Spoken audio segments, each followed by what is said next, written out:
कोणती मतलब तिच्या right hand tributaries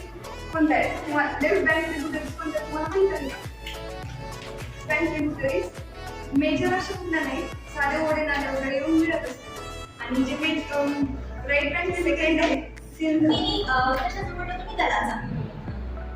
आर्मीमध्ये पर्सनची physical taste होते राष्ट्रपती होते का प्रत्यक्ष कार्य मला सांगा जर एक कमी करत असेल पंचायत राजाच्या निवडणुका होतात त्यामध्ये SC ST अनुसूचित जाती अनुसूचित जमातीसाठी त्यांच्या लोकसंख्येनुसार लोकसंख्येचं प्रमाण त्यांच्यासाठी सुद्धा काही राखीव जागा असल्या पाहिजे असं त्यांनी एक शिफारस सांगितली आणि ती राजस्थानमधल्या नागौर जिल्ह्यामध्ये पंचायत राज स्वीकारण्यात आला आणि शिवाजी त्याची हाईट आहे 900 किलो तर इकडे आहे नंगापूर आणि इकडे नागपूर अरुणाचल प्रदेश दोन्ही पर्वतामध्ये भारतामध्ये पर्टिक्युलर तिथून आपल्याला त्याचा विस्तार पाहायला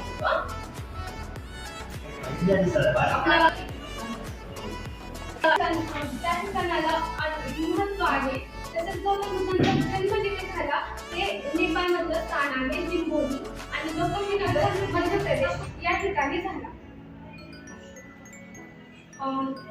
गौतम बुद्धांच्या काळामध्ये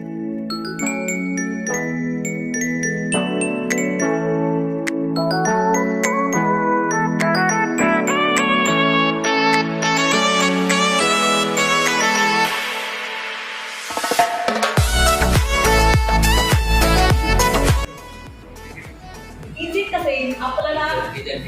सॉरी पहिलं ठीक आहे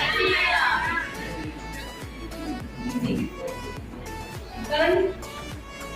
नकारात्मक वाक्य आता ती एव्हरीथिंग असं म्हणजे कामी स्त्री पुरुषांना एकमेकांबद्दल वाढणाऱ्या प्रेमातून आकर्षण नागून या रसाचा उगम होतो त्याला शृंगार असे म्हणतात उदाहरणार्थ स्त्रियांना विश्वस्वागत म्हणजे आपल्या हँडमध्ये किंवा आपलं स्टमक नंतर ऑर्गनपासून आपली ऑर्गन सिस्टीम बनते आपली बॉडी काय फक्त एक अशी स्टेट नाही त्याच्यामध्ये वेगवेगळे प्रकारचे सिस्टीम्स आहेत reproductive system digestive system excretory system या प्रकारच्या सिस्टीम ह्या वेगवेगळ्या ऑर्गन्स आहेत आणि सिस्टीम त्याच्यामध्ये एक महत्त्वाचा पण महत्त्वाचा आहे किंवा किती महत्त्वाला महत्त्व दिलेलं आहे सोने वगैरे जे कुठं आढळ सर्वात जास्त आहे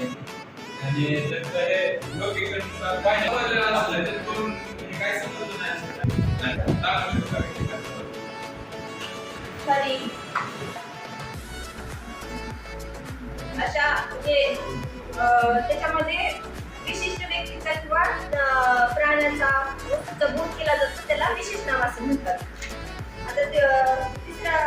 प्रकार भाववाचक नाव दारिद्र्याचे 2 प्रकार आहेत त्यामध्ये पहिला आहे ग्रामीण दारिद्र्य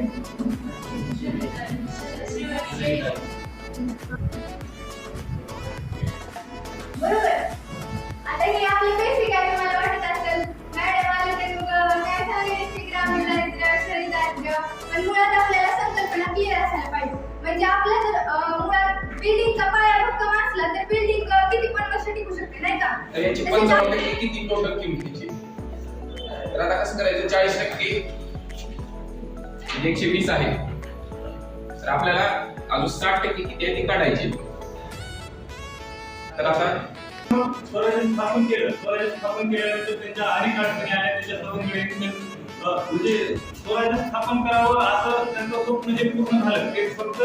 त्यांच्या असं बोलण्याने किंवा कामाने किंवा युद्धाने झाल्यानंतर त्यांच्या अनेक मित्रांचं त्यांनी बलिदान दिलं आणि ते बलिदान दिल्यानंतर त्यांनी त्यांच्या स्वराज्य स्थापन झाल्यानंतर त्यांना 32 मन सुवर्ण सिंहासन होतं 32 मन म्हणजे एक सोन्याचा होतो तेव्हा 32 मन असं सोन्याचं माप होतं मग त्या 32 मन सोन्याचं स्वराज्य सिंहासन टोटल हेल्थ वर्क्स 24 आहे ओके पुढे सांगता येईल हेल्थ वर्क्स या टेक्स्ट शिकव shall be will be do have has do does will have shall have shall should can could may might must need to use it to आणि average कसं काढलं जातं ॲव्हरेज तर मी सांगते ॲव्हरेज कसं काढलं जातं तर दिलेल्या एकूण संख्येची बेरीज डिवायडेड बाय एकूण संख्या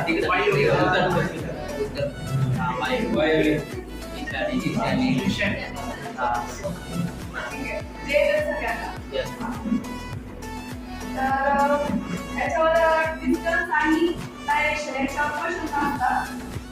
तर त्या क्वेश्चन पासून सुरुवात करू. क्वेश्चन